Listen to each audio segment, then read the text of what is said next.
Hello students, तो एक बार फिर से आपका स्वागत है आपके अपने चैनल द स्टडी मंच में। तो जैसा कि आप सब जानते हैं, हमने रीजनिंग के 2-3 टॉपिक्स कवर कर लिए हैं। तो 2-3 टॉपिक्स में आपने देखा होगा विट्रिक, मैंने आपको सारे क्वेश्चन सॉल्व करके बताए हुए हैं।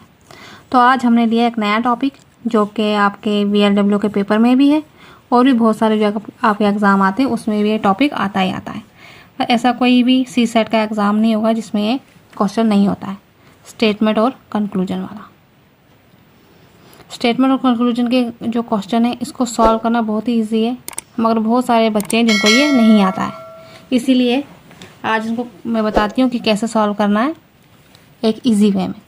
तो सबसे पहले हमने क्वेश्चन को पढ़ना है, सबसे पहले रीड करना है क्वेश्चन को आराम से। सम रेट्स आर डॉग, मतलब कुछ चूहे हैं जो कुत्ते हैं।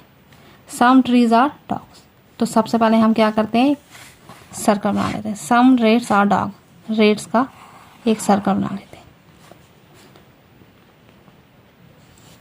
तो सबसे पहले इसमें हम ये देख लेते हैं इसमें कितने हैं। रेट, डॉग और ट्री है, 3 है। सम रेट्स आर डॉग, कुछ चूहे जो हैं, तो यहाँ पे लिया हमने सम रेट्स और ये आ गया डॉग, ये आ गया रेट्स और ये आ गए डॉग्स। अब सेकंड इसमें क्या है, सम ट्रीज आर डॉग, मतलब कुछ, इस सर्कल, आधे सर्कल का मतलब होता है कुछ। अब कुछ जो पेड़ हैं वो कुत्ते भी हैं, ट्रीज, ये पोर्शन कुछ। तो अब हम क्या करते हैं, अब देखते हैं कंक्लूजन में कि हमसे पूछा क्या गया है। हमसे पूछा गया है कि सम डॉग्स आर रेट, क्या ऐसा आपको दिख रहा है कि कुछ कुत्ते चूहे भी है, जैसे यहाँ पे ये रेट और ये डॉग, कुछ जो है एक दूसरे से मिलते हैं। इसका मतलब जो हमारी पहली स्टेटमेंट है वो सही है। अब सेकंड पॉइंट में क्या पूछा गया है, सम रेट्स आर ट्रीज, रेट्स यहाँ है और ट्रीज यहाँ है। रेट और ट्रीज के बीच में कोई कनेक्शन दिख रहा है आपको? बिल्कुल भी नहीं। तो इसका मतलब ये जो सेकंड स्टेटमेंट है हमारी ये गलत है। अब फर्स्ट स्टेटमेंट यहाँ पे क्या है, option A both 1 and 2 follow, तो ये भी नहीं आएगा। Option be either 1 and 2 follow, ये भी नहीं। ओनली 1 फॉलो, इसका मतलब हमारा ऑप्शन आएगा सी। तो देखा आपने कितनी इजी वे में ये हो गया। तो एक और क्वेश्चन के साथ मैं आपको बताती हूँ ताकि आपका थोड़ा बहुत जो कन्फ्यूजन रहा हो वो भी क्लियर हो जाए। तो अब देखते हैं दूसरी स्टेटमेंट को, ये क्या बोल रही है, सम एक्टर आर सिंगर, कुछ जो एक्टर हैं वो सिंगर है, और all the singer are dancer, और कुछ सिंगर जो हैं डांसर है। Sorry, all the singer are dancer, मतलब जो सिंगर जितने भी हैं वो सारे डांसर हैं। तो अब ये देखते हैं कि इसमें क्या पूछा गया है। पहले क्वेश्चन पढ़ लिया, उसके बाद आराम से हमें ये देखना है कि अब इसमें क्या पूछा गया है। सम एक्टर आर डांसर और नो सिंगर इज एक्टर।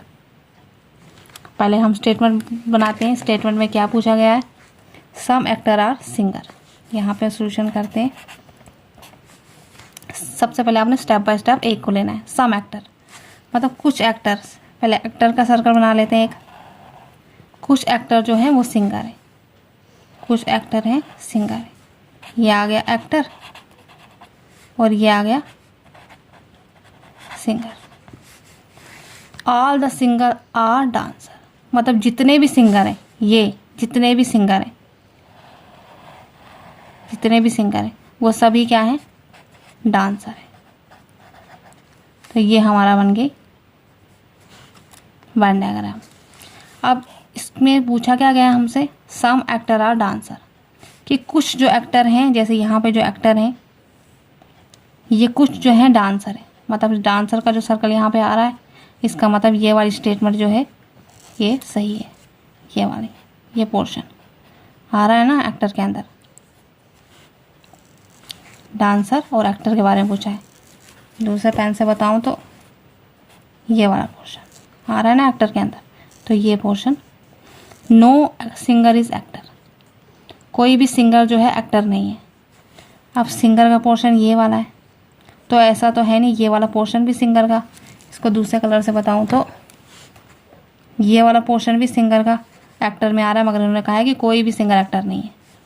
इसका मतलब ये वाली स्टेटमेंट हमारी गलत हो गई। अब यहाँ पे देखते हैं ऑप्शन में ओनली कंक्लूजन 1 फॉलो, तो हमारा 1 ही कंक्लूजन फॉलो करता है, तो ज़्यादा टाइम ना वेस्ट करते हुए आपने डायरेक्ट इसको टिक लगा देना है। तो ये था इसको सॉल्व करने का तरीका।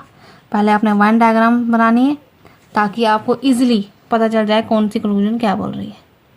तो फिर मिलते हैं एक नई ट्रिक के साथ, तब तक के लिए bye bye and all the best.